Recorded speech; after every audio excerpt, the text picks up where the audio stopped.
સુરતના સરથાણા જકાત નાકા પાસે આવેલી સંત દેવીદાસ સોસાયટીના એક ભાડાના મકાનમાં ચાલતા ઓનલાઈન વેપારને લઈને સ્થાનિક રહીશોમાં લાંબા સમયથી રોષ હતો। રહીશોનો આક્ષેપ છે કે આ વેપારને કારણે અસામાજિક તત્વોની અવરજવર વધતી હતી। ગત રોજ જ્યારે ડિલિવરી લેવા આવેલા શખ્સોને મહિલાઓ રોક્યા ત્યારે મામલો ઉગ્ર બન્યો હતો અને જોતજોતામાં યુવકો તથા મહિલાઓ વચ્ચે છૂટા હાથની મારામારી શરૂ થઈ ગઈ હતી। આ મારામારી એટલી હદે વકરી હતી કે બંને પક્ષો એકબીજાના કપડાં ફાડી નાખ્યા હતા અને ગંભીર ઈજાઓ પહોંચાડી હતી।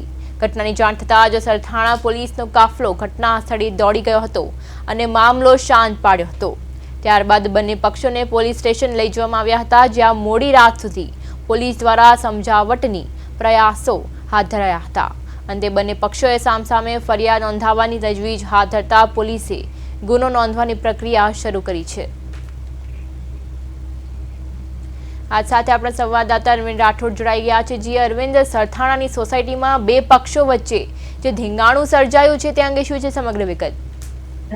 બિલકુલ પિયા, જે પ્રકારે સુરતમાં સરથાણામાં આવેલી સંત દેવીદાસ સોસાયટીમાં બે પક્ષો વચ્ચે જે ધીંગાણું છે તે સર્જાયું છે અને જે રીતે મહિલાઓને ભાડાના મકાનમાં ઓનલાઈન જે વેપાર કરતા હોય છે એટલે તેની વચ્ચે જે બોલાચાલી થઈ હતી અને ત્યારબાદ ઉગ્ર મારામારી સુધીનો જે વિડીયો છે તે સોશિયલ મીડિયામાં વાયરલ થયો છે।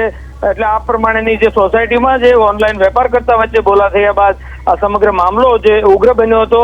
પરંતુ મહત્વનું છે કે આ યુવકોએ મહિલાઓના કપડાં પણ ફાડ્યા હતા અને જે આ ઘટનાની જાણ છે તે પોલીસને થતા દોડી ગઈ હતી ઘટના સ્થળે અને મામલો થાળે પાડવાનો પ્રયાસ કર્યો હતો અને આખરે બંને પક્ષોને સામસામા ફરિયાદ નોંધવાની તજવીજ સાથે સરથાણા પોલીસ મથકે પણ પહોંચ્યા હતા। એટલે ચોક્કસથી જે રીતનો મામલો, પરંતુ મહિલાને પણ આ રીતે મારામારી અને ખાસ કરીને જે કપડાં પણ ફાડવાની ઘટના છે તે બની છે। જી અરવિંદ, સમગ્ર માહિતી બદલ આપનો આભાર।